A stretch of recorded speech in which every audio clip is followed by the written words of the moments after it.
Tomatoes, a staple in many gardens, are prone to a range of diseases that can wreak havoc on your harvest. Identifying these problems early and employing effective solutions can make all the difference between a thriving crop and a disappointing season.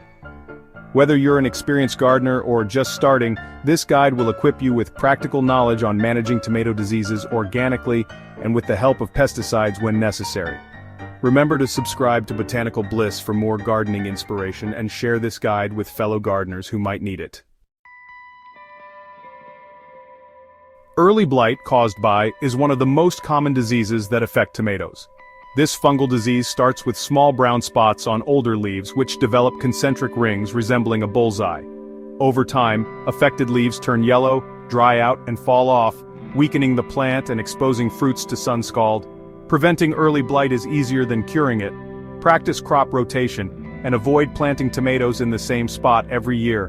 Mulch your plants to minimize soil splashing onto leaves during watering or rain, a common way the fungus spreads. Neem oil, an organic option, can be sprayed weekly to slow the disease's progression. Baking soda solutions can also act as a preventative spray by altering the leaf surface's pH. If early blight takes hold and organic measures don't suffice, copper-based fungicides are a reliable chemical solution. They provide a broad-spectrum defense, but must be used sparingly to prevent environmental harm. Late blight caused by is infamous for its destructive nature. It thrives in cool, moist conditions, causing water-soaked lesions on leaves that quickly turn black and spread to stems and fruits. If left unchecked, late blight can destroy entire plants and even spread to neighboring gardens.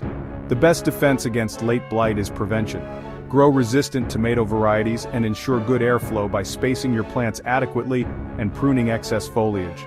Organic fungicides containing Bacillus subtilis can protect your plants in the early stages of infection. For severe outbreaks, chemical fungicides like chlorothalonil or mancozeb may be necessary.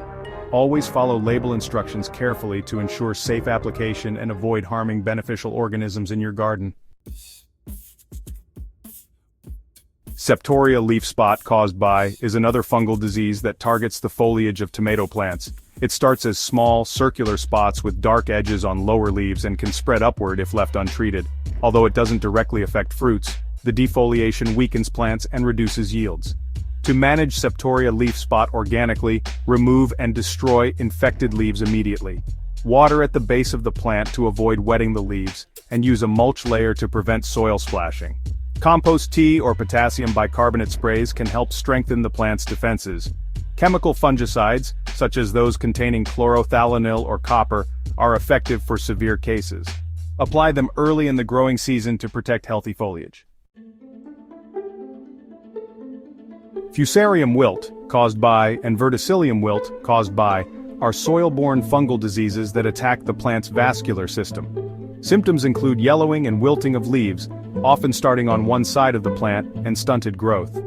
Once infected, there's no cure for these diseases. Prevention is your best bet. Plant disease-resistant tomato varieties and improve soil health with organic amendments like compost and biochar.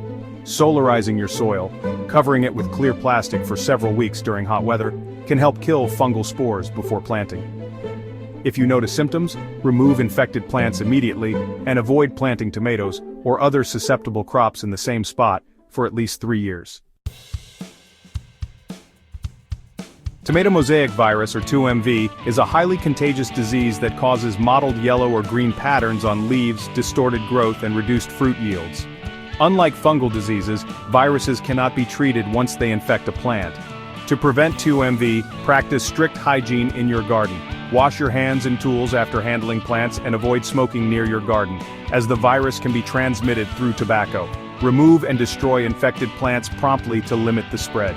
There are no chemical solutions for viral diseases, so prevention is critical. Choose resistant tomato varieties and focus on maintaining a healthy growing environment. Powdery mildew caused by various fungal species appears as a white powdery coating on leaves, stems, and fruits. While it rarely kills plants, it weakens them and reduces fruit production.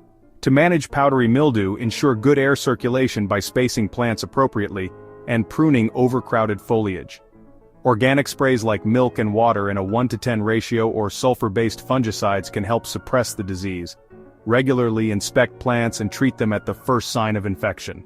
Chemical fungicides containing myclobutanol or trifloxystrobin are effective for severe cases but should be used cautiously to avoid harming beneficial organisms. Anthracnose, caused by fungi, primarily affects ripe or overripe fruits. It begins as small, sunken spots that expand and darken over time, rendering the fruit unappetizing. Prevent anthracnose by harvesting tomatoes as soon as they ripen and avoiding overhead watering. Organic options like Bacillus subtilis sprays can protect fruits, while copper-based fungicides provide additional protection when needed. Tomato diseases can feel overwhelming, but with the right knowledge and practices, you can keep them under control. Whether you prefer organic methods or are open to using pesticides, the key is early detection and consistent care. Stay vigilant, keep your garden tidy, and invest in disease-resistant varieties to give your tomatoes the best chance at thriving. If this guide has helped you tackle tomato diseases, or taught you something new, don't forget to subscribe to Botanical Bliss. Share this guide with others who might be struggling with their tomato plants. Together, we can create healthier gardens and enjoy bountiful harvests. Happy gardening!